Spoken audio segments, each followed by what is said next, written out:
à tous et bienvenue sur ma chaîne. Moi c'est Saïda et aujourd'hui je reviens envers vous pour préparer ensemble la fameuse shorba tunisienne, mieux connue comme shorbat frik ou bien shorbat sha'ir.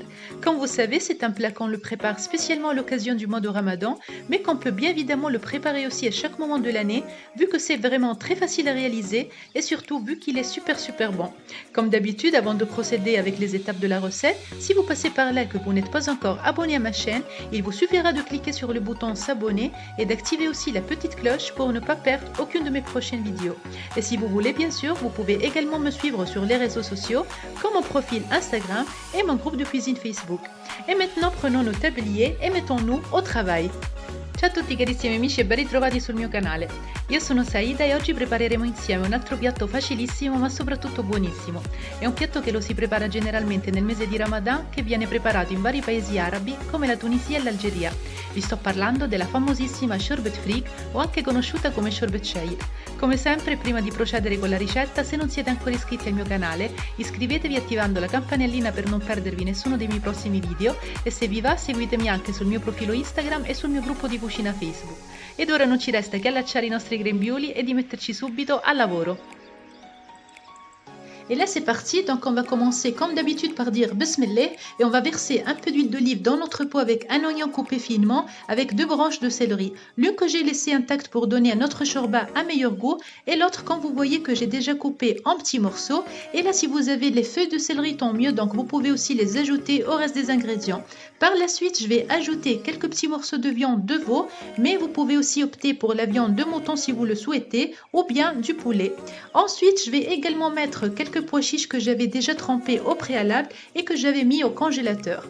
Je vais mélanger le tout pour quelques secondes, puis je vais ajouter ma shorba que j'ai déjà rincée plusieurs fois sous l'eau courante pour éviter qu'il y ait quelques traces de saleté ou autre.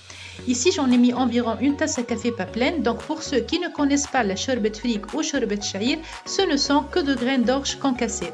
On va donc bien remuer le tout et on continue par ajouter le reste des ingrédients. Donc là, je vais mettre environ une cuillère bien pleine de concentré de tomate, une demi-cuillère de harissa, donc celle-ci que je vais mettre, c'est une harissa fait maison qu'on appelle en Tunisie harissa arbi. Donc là, si vous n'avez pas de harissa, vous pouvez la remplacer par de la paprika piquante ou même par du piment moulu, c'est à peu près la même chose. On remélange bien le tout et ensuite je vais écraser une gousse d'ail que je vais ajouter au reste des ingrédients. Donc là vous pouvez ajouter aussi plus d'une gousse si vous voulez. Donc là comme je dis toujours, ça revient toujours à son propre goût. Et pour les épices, on va ajouter une demi-cuillère à café de curcuma et une demi-cuillère à café de paprika douce et on va remuer le tout encore une fois avant d'y verser environ 1 litre d'eau bouillante. Et bien sûr veillez à cuire le tout à feu doux en remuant de temps en temps pour ne pas risquer que ça colle.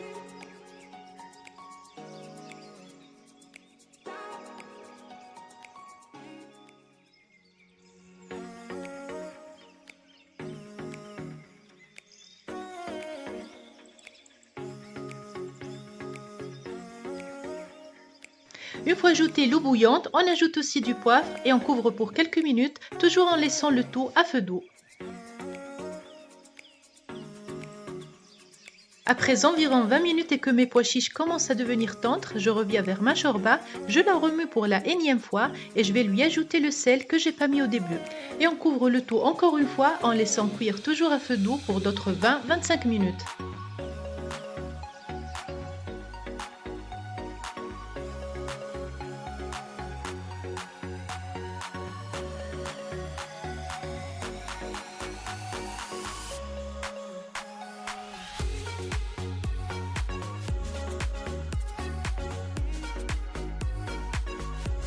Après une cinquantaine de minutes en total, je reviens vers ma shorba pour contrôler son état et l'état de mes pois chiches. Donc là pour les pois chiches, il vous suffira de prendre quelques-uns entre vos doigts et de l'écraser pour vérifier sa cuisson. Faites bien attention bien sûr à ne pas vous brûler.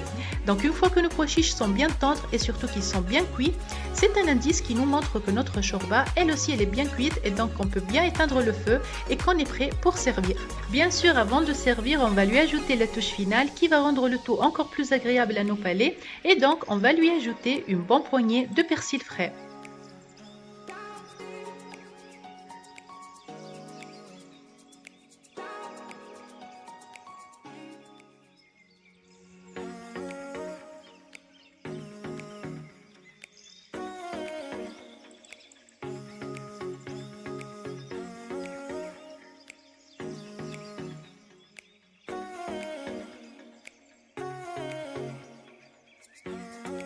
Et voilà mes chers amis, notre shorbat frik ou shorbat sha'ir est prête pour être dégustée. J'espère vivement que la recette d'aujourd'hui vous aura plu et que vous l'essayerez chez vous. N'oubliez pas de me laisser vos commentaires et vos likes au-dessous de la vidéo. Et si vous n'êtes toujours pas abonné à ma chaîne, c'est le moment de le faire en cliquant sur le bouton s'abonner et en activant la petite cloche pour ne pas perdre aucune de mes prochaines vidéos. Si vous voulez bien sûr, n'hésitez pas à me suivre sur les réseaux sociaux comme mon profil Instagram et mon groupe de cuisine Facebook.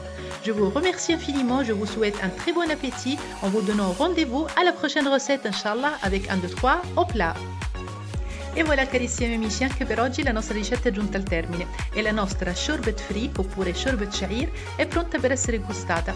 Fatemi sapere sotto il video se la ricetta di oggi vi sia piaciuta lasciandomi un commento con un like e se non siete ancora iscritti al mio canale iscrivetevi attivando la campanellina per non perdervi nessuno dei miei prossimi video.